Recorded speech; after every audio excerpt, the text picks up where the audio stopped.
जय मसीह की मेरे प्रियो पिछले 4 साल से हम देख रहे हैं मसीह कलीसिया में खरी शिक्षा के नाम पर झूठी शिक्षा फैलाने वाले MMB मूर्ख मंथन बैठक।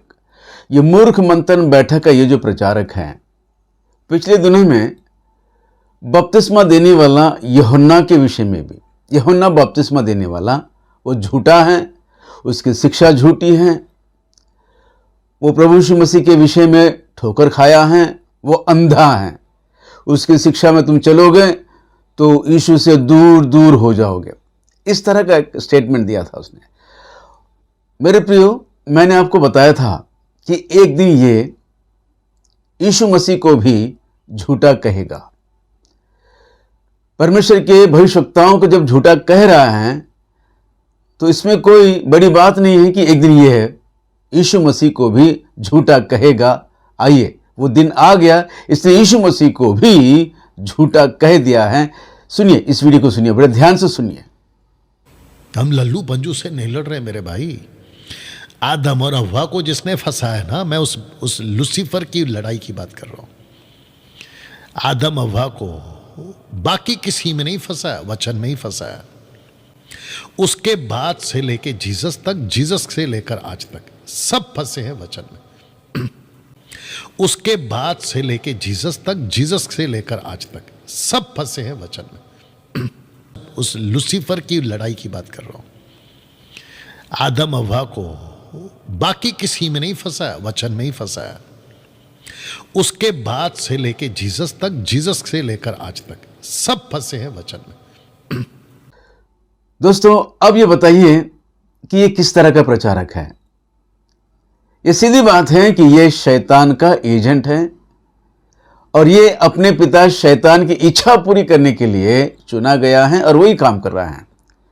इसने परमेश्वर के भक्तों को, भविष्यवक्ताओं को भी झूठा कह दिया है और आज यीशु मसीह को भी झूठा कह रहा है।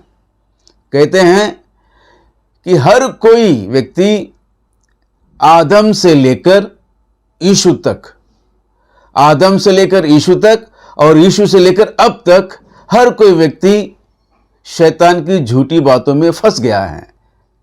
यीशु भी शैतान की झूठी बातों में फंस गया है। आदम से लेकर, आदम हव्वा से लेकर यीशु तक और यीशु से लेकर अब तक, यानी कि यीशु भी शैतान की बातों में फंस गया है। कितनी बड़ी तौहीन है ये। दोस्तों, इससे बचिए। मैं आपको पहले ही बता दिया कि ये परमेश्वर के भक्तों को, भविष्यवक्ताओं को झूठा कह रहा है, एक दिन ये यीशु मसीह को भी झूठा कहेगा। तो दोस्तों, मैं आपको बताना चाहता हूं,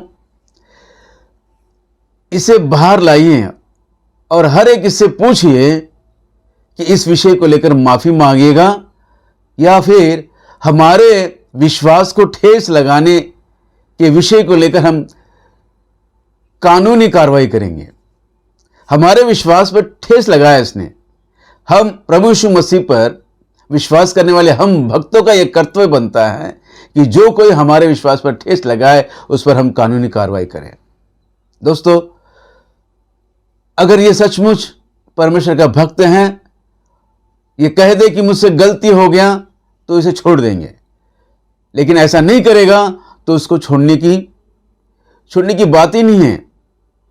इसको जरूर हम सजा दिलाकर रहेंगे और परमेश्वर की महिमा के लिए, परमेश्वर के राज्य के लिए हम काम करेंगे। जय मसीह की। Praise the Lord. आमीन, आमीन, आमीन।